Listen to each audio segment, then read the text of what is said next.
Capítulo 10. Notas sobre los capítulos. El progreso del peregrino. Una alegoría. Una alegoría puede definirse como una expresión simbólica. Como la parábola es una historia terrenal con un significado celestial. Cristo usó parábolas. Los hombres usan alegorías.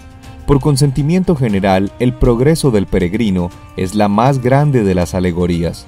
He aquí una descripción literaria y moderna del progreso del peregrino. El progreso del peregrino fue escrito por Bunyan en la forma de un sueño para simbolizar la vida de un cristiano desde su conversión hasta su muerte.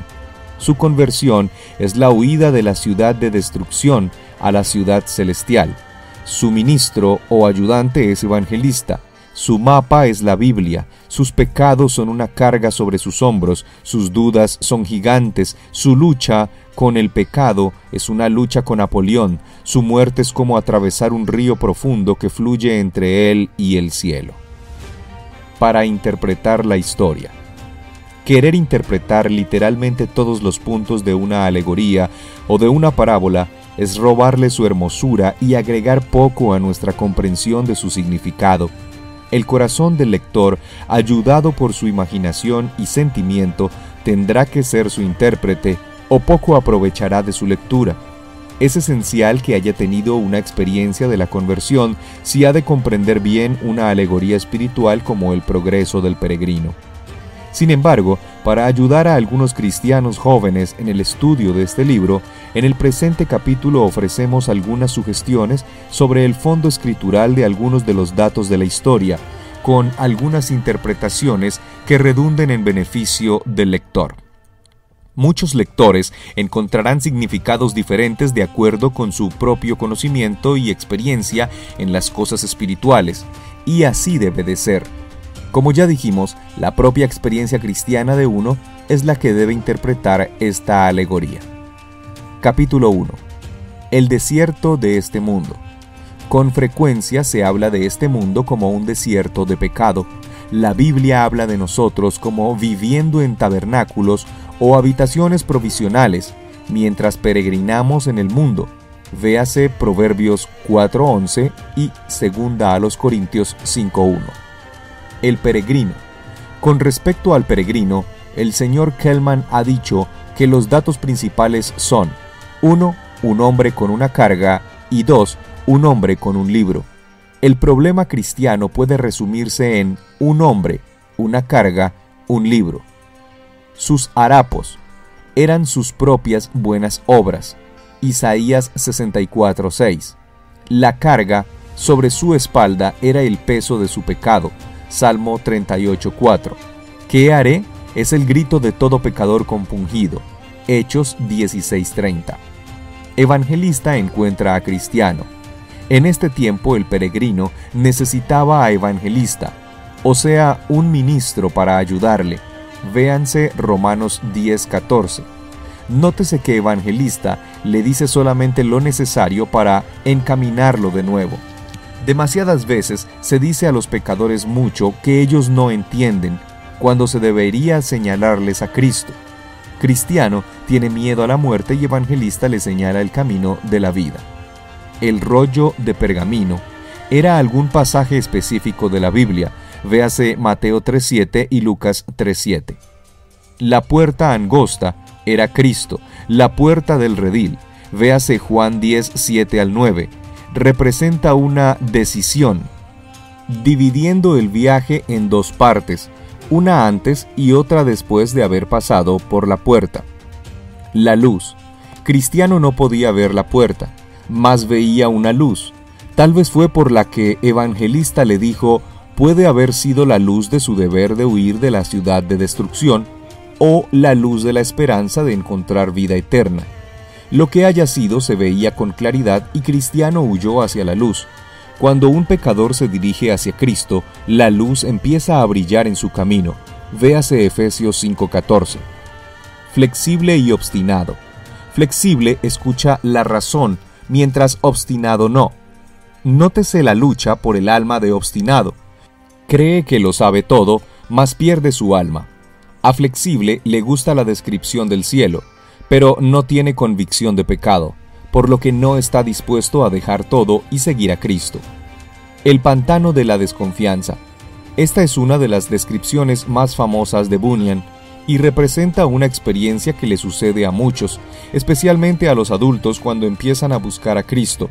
La culpa de esto la tienen las dudas y los temores. Convicto de pecado y buscando al Salvador, el peregrino tiene que luchar contra el diablo que procura hacerlo retroceder.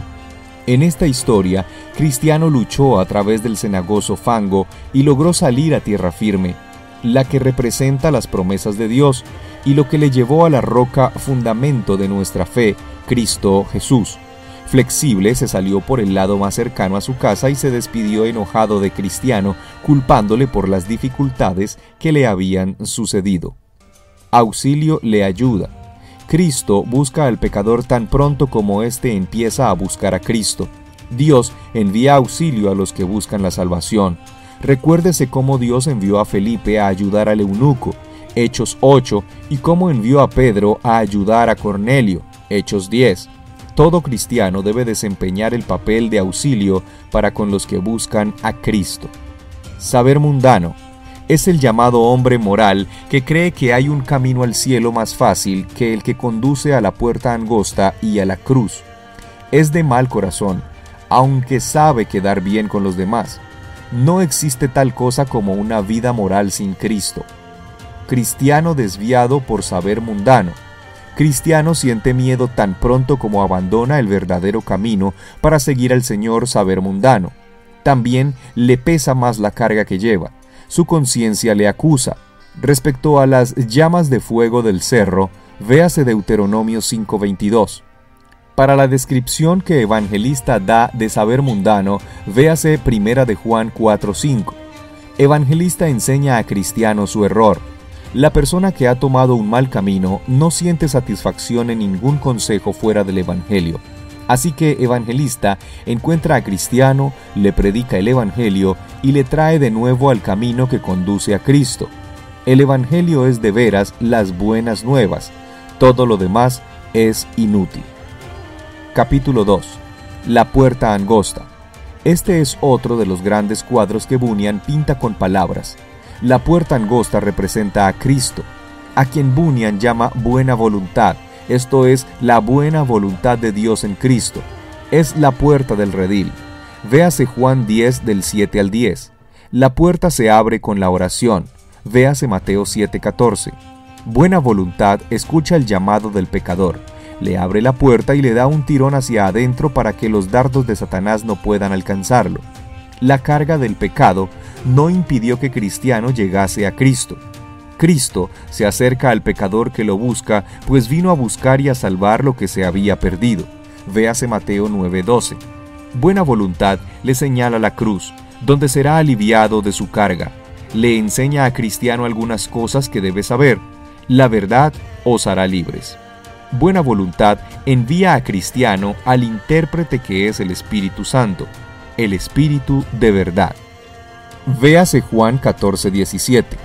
Él nos guiará a toda verdad. Juan 16:13. Cristo, por medio del Espíritu Santo, nos ayuda a encontrar la verdad respecto de sí mismo. Se le enseñan pues a Cristiano muchas verdades en la casa del intérprete. Primer cuadro. El intérprete guía a Cristiano despacio, de acuerdo con su capacidad de progresar. Necesita tiempo para comprender la verdad que se le enseña. Una vela encendida que representa a la Biblia arroja luz sobre el camino. El primer cuadro es de un fiel ministro de Cristo Jesús que interpreta la Biblia a los pecadores. Segundo cuadro. Este muestra la necesidad de que nuestros corazones sean limpiados. La ley no puede limpiar el corazón del pecado. Romanos 7:9.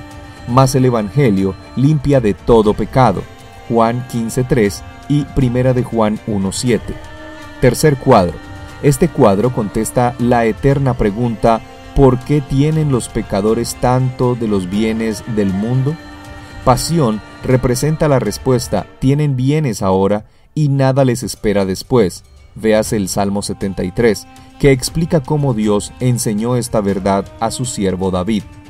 Cuarto cuadro. Este cuadro enseña que la salvación es para siempre. Mi gracia es suficiente, dice Cristo. Él proporcionará suficiente gracia en todo tiempo y para toda necesidad. ¿Puede un pecador convertido seguir firme? Este cuadro da la verdadera respuesta. Satanás puede atacar desde afuera, mas Cristo da fuerza en el interior del corazón. Quinto cuadro. Aquí tenemos la misma verdad presentada de otra manera. La victoria es segura para el soldado de Cristo Jesús. Estamos seguros de la victoria por medio de la fe, porque la fe es la victoria. Primera de Juan 5:4. Sexto cuadro. Aquí vemos la suerte de los que rechazaban a Cristo. El Espíritu ha dejado de trabajar con él. Efesios 4:30. Séptimo cuadro. Muestra la agonía de los que no están preparados para encontrarse con Dios en el juicio. Hay algunos que no quisieran que hubiera juicio y por eso lo niegan. Si nuestra fe está en Cristo, no temeremos el juicio. Capítulo 3. Para el muro de salvación, véase Isaías 26:1. Para el cambio de vestido, véase Zacarías 3:4. Los tres seres resplandecientes pueden representar al Padre, al Hijo y al Espíritu Santo. El Padre habla del perdón de los pecados. El Hijo viste al convertido de su propia justicia. Isaías 61:10. El Espíritu Santo da la seguridad de que somos hijos de Dios. Romanos 8:16. Simple pereza y presunción. Estos hombres pensaban que eran salvos y no pusieron atención a las amonestaciones. Formalista e hipocresía. Eran brincadores de la pared. Juan 10:1. El collado de dificultades. En todas las actividades de la vida, para alcanzar el éxito, es necesario vencer dificultades. Esto es especialmente cierto con respecto a la religión, porque la religión es de mucho valor. Así como Cristo está aplicando el aceite de la gracia continuamente, así Dios hace que la subida sea tan fácil al proveer manantiales refrescantes. Véase Isaías 49:10 y un lugar de descanso. Leones en el camino. Dios siempre retiene al león, el foso de los leones, el horno ardiente, el mar rojo, el Jordán y el ángel de la muerte. Los hijos de Dios están a salvo cuando están detrás de la sangre. Nuestros hermanos de tierras paganas saben mejor que nosotros lo que significa afrontar los leones para poder entrar al palacio hermoso. Vigilante, el portero. Con la ayuda del portero, Cristiano pasa por donde están los leones. El palacio hermoso puede representar a la iglesia y el portero puede considerarse como un miembro ganador de almas que ayuda a otros a encontrar el camino. Cristiano entra a la iglesia después de perder su carga en la cruz, no antes, de modo que ya está preparado para la amistad y el compañerismo que encuentra dentro del palacio y para la cena a la cual lo invitaron, que puede representar la cena del Señor. La vista de la tierra de Emanuel fue una visión de las glorias del cielo. Tales bendiciones vienen a la iglesia como resultado de la fidelidad en la oración y el trabajo. Para la armadura del cristiano, véase Efesios 6 del 13 al 18.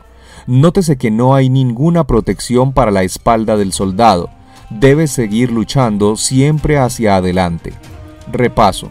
Júntense rápidamente las 7 partes del cuadro que se acaba de estudiar. Los leones en el camino, el portero vigilante, quien da la bienvenida al peregrino en la puerta, el examen por piedad, prudencia y caridad, y sus discursos en la cena, el descanso en la recámara de paz, el estudio de los archivos del palacio, la visión de las montañas deleitables, la armadura que le dan. Indudablemente, este es el más perfecto cuadro de la Iglesia, sus ordenanzas y sus bendiciones para sus miembros, que puede encontrarse fuera de la Biblia misma. Capítulo 4. Apolión, por supuesto, es el diablo, el enemigo del alma. Nótese su método de trabajo. Primero trata de persuadir, le hace hermosas promesas a Cristiano, promete buen salario, olvidar el pasado y librarlo de dificultades. Alega que no debemos sufrir por nuestro pecado y que su yugo es fácil, mientras que es difícil servir a Cristo. Pero Cristiano sabe que es mentiroso y que lucha contra él. Vence por medio de la espada del Espíritu y de la oración. Compárese esto con la victoria de Cristo sobre Satanás cuando fue tentado en el desierto. Véase Efesios 6:11. Sus heridas sanadas. Para hojas que sanan, véase Apocalipsis 22:2. El valle de la sombra de muerte. Véase Jeremías 2:6 y Salmo 44:18-19. Para el arma llamada oración, véase Efesios 6:18. Aun cuando este valle fue terrible, Cristiano lo pasó bien con la ayuda de Dios. Así, todo cristiano podrá salir bien de sus pruebas que vienen a todos. Capítulo 5. Cristiano se encuentra con fiel. Esto nos recuerda de cuando Cristo envió a sus discípulos de dos en dos. Los cristianos anhelan el compañerismo. Cristiano cae a causa de su orgullo. Discuten de Flexible. Recuérdese la historia de Flexible, quien salió con Cristiano y cayó con él en el pantano de la desconfianza. Moe le dice que Flexible es como los oidores de la tierra pedregosa de la parábola del sembrador. Dice, Flexible no tenía raíces y solo duró un ratito. Cristiano sí había echado raíces. Para él perseverar era asunto de vida o muerte. Las experiencias de fiel. Parece que en estas Bunyan se basa en la historia de José. Léase la victoria de José sobre la tentación que se le presentó en la casa de Potifar. Clifford dice, la lucha de José por mantener su pureza social es una de las batallas decisivas del mundo. Desde la época de José hasta la de Bunyan, y desde entonces hasta ahora, esta lucha sigue. La juventud puede ganar la victoria con la ayuda de Dios y debiera pelear como lo haría contra una plaga horrible. El ceder significa un rápido viaje al hoyo del diablo. Vergüenza, un villano. Fiel dijo que Vergüenza habló de tal manera que le hizo subir la sangre a la cara. En otras palabras, se enojó hasta querer pelearse con él. Así debe sentirse todo cristiano en presencia de los que tienen a la religión en menos. Alcanzan a locuacidad.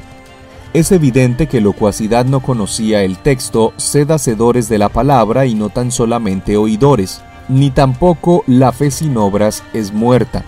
Cuando Fiel le preguntó, ¿has sentido tus propios pecados y los has dejado? Empezó a sonrojarse y se despidió de ellos. Los hombres que discuten de religión tienen poco que contestar a tal pregunta. Capítulo 6. Evangelista se une a ellos. Parece que el propósito de este encuentro es el de animar a Cristiano y a Fiel, recordándoles sus victorias del pasado y así prepararlos para las pruebas que les esperan. En la feria. El cuadro de la feria de vanidad es uno de los mejores que Bunyan ha descrito. Solo un genio podía haberlo escrito. Bunyan usa la feria de vanidad para simbolizar una colección de las tentaciones más atractivas del mundo. En la Biblia, vanidad y vanidades significan los ídolos de los paganos. Véanse Jeremías 14:22, 18:15 al 17, Deuteronomio 32:21 y 1 de Reyes 16:13 y 26. El Dr. S.J. Reid dice respecto a la feria de vanidad: esta es la más maravillosa descripción del mundo que se ha producido. La feria de vanidad es el mundo que ha sentido tener un poder que odia a los peregrinos y a su Señor.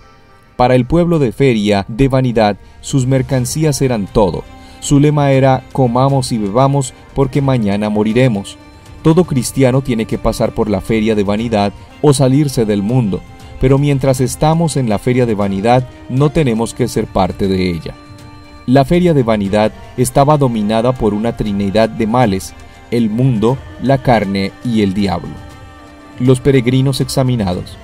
Nótese la semejanza entre el proceso de estos peregrinos y el de Jesús. Ninguna transgresión de la ley, cargos falsos, testigos falsos, el mismo juez testifica en contra de ellos, los sentencia antes de entregar el caso al jurado, pide al jurado que los condene, etc. La muerte de Fiel. Bunyan vivió en los días de los mártires, de manera que esto le era muy vívido. Los protestantes de aquel tiempo recordaban el reinado de María la Sangrienta y los 300 que ella mandó a quemar en la estaca en Smithfield. Recuérdese la muerte de Rogers, Hooper, Ridley, Latimer y Cranmer. Estos no cometieron otro crimen que creer en Cristo y ser diferentes de los católicos romanos.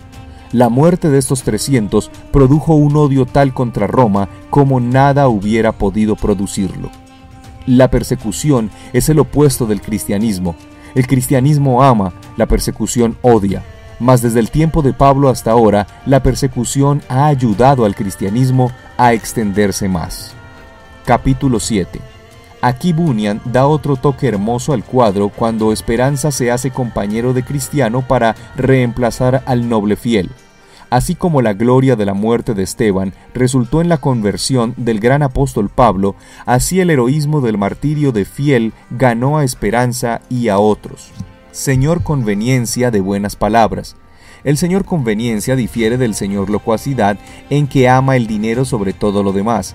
La mina de plata selló su suerte, vendió su vida por plata. El nombre de Conveniencia sugiere que es muy egoísta, engañador, dispuesto a usar cualquier medio para conseguir sus propios fines. Nótese que nunca lucha contra viento y marea, pero como pez muerto flota corriente abajo, y le gusta la religión en sandalias de plata y que ande por la calle plana y cuando brille el sol y la gente lo aplauda. No se le ocurre luchar como soldado de la cruz. No iría a una reunión de oración en una noche lluviosa, ni se uniría a una iglesia pequeña que luche por afirmarse y crecer. Demas. Véase 2 Timoteo 4:10. Demas abandonó a Pablo la obra del Señor, porque prefería el mundo presente. Por eso es buena gente de la mina de plata. Es hijo de Judas y nieto de Giesi. Véase la historia de Giesi en 2 de Reyes 5:20 al 27. El río del agua de la vida. Véanse Salmo 65:9, Ezequiel 47:9 y Apocalipsis 22:1. Allí pudieron dormir con confianza. Salmo 23:2 e Isaías 14:30. El campo de la vereda. Después de su sueño refrescante y las hermosas frutas que encontraron junto al río de la vida, los peregrinos encontraron que el camino era más difícil. Esto enseña que la vida, aún la vida cristiana, no siempre es fácil. La vida es una lucha y el cristiano es un soldado. Hay tiempos felices y de gozo, pero también hay veredas escarpadas que hieren los pies. En tales tiempos el diablo nos tienta y nos invita a pasar al campo de la vereda, que parece más placentero que el camino recto del Señor. Vana confianza. Como era de esperarse, los peregrinos encuentran dificultades en el campo de la vereda. Vana confianza es un guía falso y se cae al hoyo. Véase Isaías 9:16. Llega la noche, están perdidos y el agua empieza a subirse.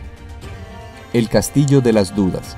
Este es un cuadro muy real de experiencias verdaderas de la vida cristiana. Después de salirse del camino recto, el cristiano encuentra más dificultades, pues un pecado conduce a otro, hasta que se suben las aguas y empieza a dudar de su salvación. Se duerme, el sueño de la oscuridad espiritual, olvidándose de confesar su pecado, buscar el perdón y ponerse de nuevo en el buen camino. El gigante desesperación lo pesca y cae en el castillo de las dudas.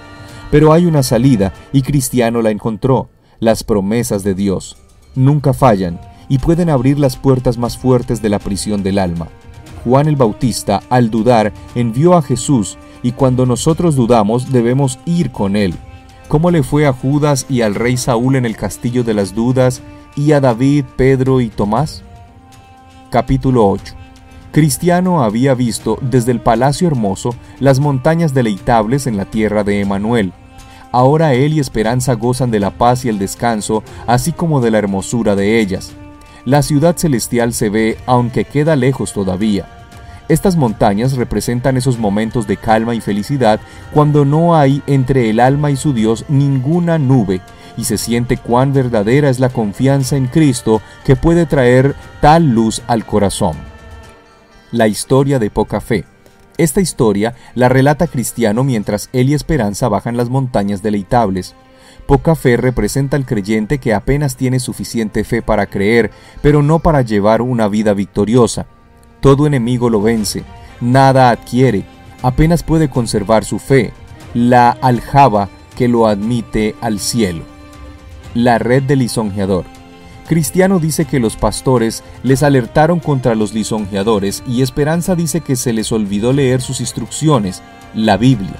el resplandeciente los castiga.